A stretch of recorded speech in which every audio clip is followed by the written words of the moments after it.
E aí pessoal, tudo bem? Aqui Daniel Herculano do podcast Se Vira nos 30 Mais. Lembrando que eu não sou psicólogo, filósofo, influencer. Só sou um cara que gosta de ficar pensando um pouquinho sobre as coisas da vida adulta. Antes da gente começar o episódio de hoje, eu convido você a seguir a gente nas redes sociais. O Instagram, o TikTok do podcast que tá aparecendo aí na sua tela, o QR Code. Aponta a sua câmera.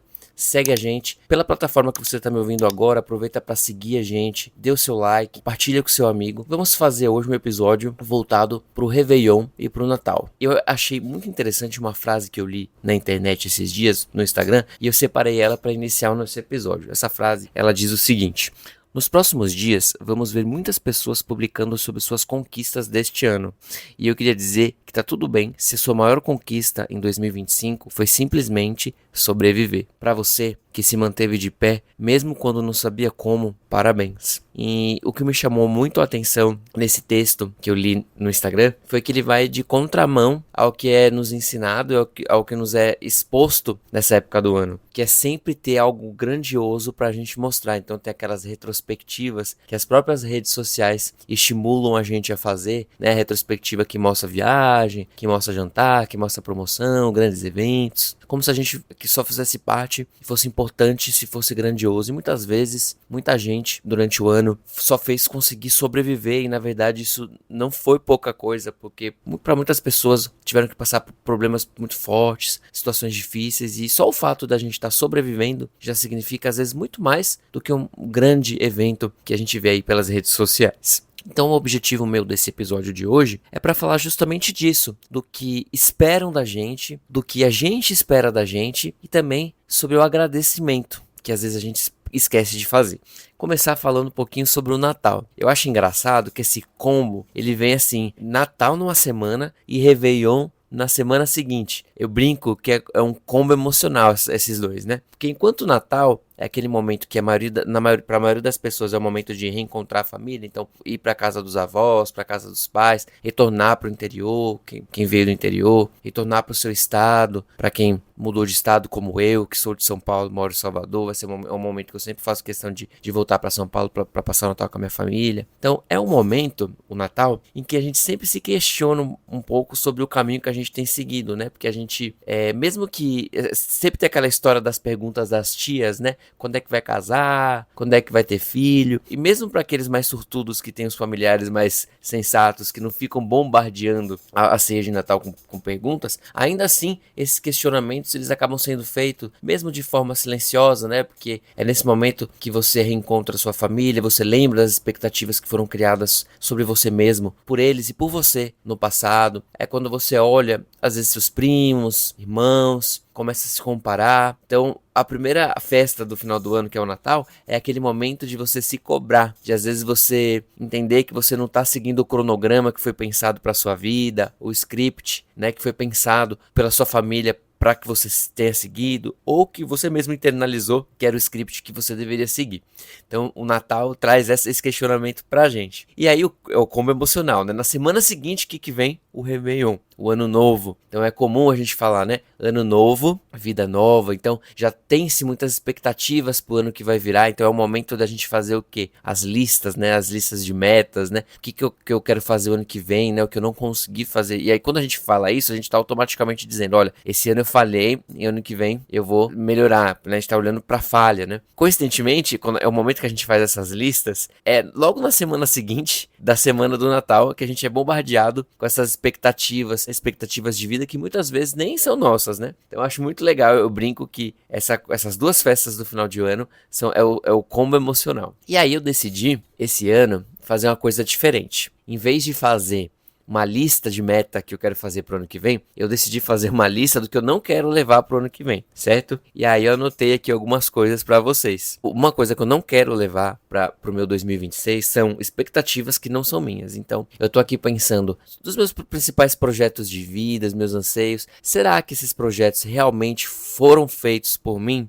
Ou às vezes foi alguma coisa familiar que ecoa na minha cabeça, alguma coisa que a própria sociedade colocou para eu pensar. Então, pro ano de 2016, eu não quero criar expectativas que não são verdadeiramente minhas. Por máximo grandiosas que possam parecer essas expectativas, por máximo que ao cumprir essas expectativas eu ganhe um sorriso da sociedade ou me sinta como se eu tivesse vencido pelo olhar do outro. Eu não quero me sentir realizado pelo olhar do outro, eu quero me sentir realizado pelo meu olhar. Então, essa é a primeira coisa que eu coloquei na minha lista das coisas que eu não quero levar para o ano que vem. A segunda coisa que eu coloquei é, eu não quero levar culpa por não ter dado conta de tudo, né? Até porque eu acho que eu coloco muita coisa para dar conta e realmente esse ano eu tive várias coisas que eu comecei, 90% delas eu consegui continuar, como por exemplo esse podcast, outras não. Por exemplo, eu tô em falha com o meu curso de italiano, desde que eu voltei de viagem eu não consegui retomar os estudos. Eu também não vou me cobrar por isso. Vamos ver ano que vem como é que vai ser. Então eu não quero deixar culpa por não ter dado conta de tudo. Terceira coisa que eu não quero levar pro meu 2026. Eu não quero ficar me comparando constantemente. Me comparando, como eu disse no episódio anterior,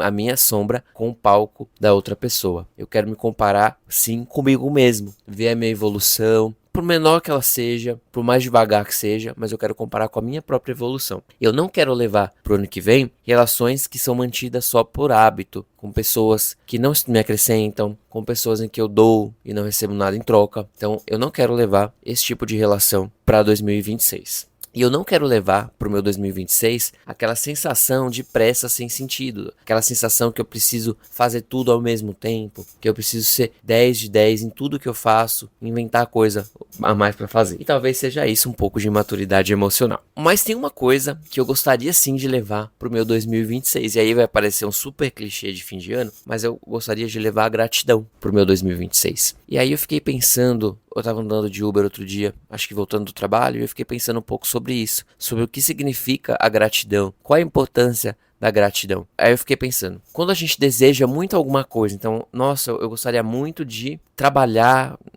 passar em determinado emprego, passar em determinado concurso, por exemplo, vou colocar esse exemplo. Quando a gente consegue passar no concurso que a gente sempre quis, dá uma felicidade imensa de ter conquistado ele. Mas, depois de pouco tempo, essa felicidade, essa sensação gostosa da conquista, de algo que a gente queria, ela some, né? Eu sempre quis morar num lugar que tinha vista mar. Então, quando eu comecei a morar aqui, eu amava olhar aquela vista. Com o tempo, a gente se acostuma com a nossa conquista, a gente se acostuma com o bom que aconteceu na nossa vida e começa a ansiar outras coisas. Isso faz parte da vida, não é ruim, não. Eu acho que até faz parte do movimento da vida, né? A gente precisa ansiar novas coisas pra gente ter esse movimento de busca. Eu acho que é legal. Mas eu acho que o agradecer, ele é bem interessante porque quando a gente agradece, é como se a gente estivesse retomando aquela sensação gostosa da primeira conquista. Então, poxa, vou agradecer hoje por estar morando aqui nesse lugar que eu tenho minha vista mais. Então eu lembro daquela primeira sensação que eu tive quando eu mudei pra cá. Então você que passou aí no seu concurso, aquela sensação gostosa, quando você agradece, você volta pra ela um pouquinho. E é tão gostoso. Você queria tanto comprar, às vezes, um carro novo. Você comprou naquele primeiro momento, foi tão gostoso. Depois você nem lembra mais. Agradeça agora, aproveite esse momento, essas últimas semanas do ano. Por menor que seja a conquista que você teve esse ano, mas que naquele momento ela te trouxe aquela sensação gostosa. Agradeça pra você retomar essa sensação gostosa que você viveu. Não vamos olhar só pras falhas. É importante olhar para o que tá faltando, pra gente buscar coisas novas. Mas vamos também olhar um pouquinho e agradecer, fazer uma lista também de agradecimentos. Parece clichê, mas eu acho que vale muito a pena para esse momento do ano. Outra coisa que eu queria perguntar para vocês é se você tivesse que escolher um desejo interno, aí ó, não é uma meta de ano, um curso, aumentar seu salário, não é isso que eu tô perguntando. Um desejo mesmo, uma sensação, uma emoção, um estilo de vida, um desejo interno seu. Qual que seria? Pra gente encerrar essa pequena reflexão de final de ano.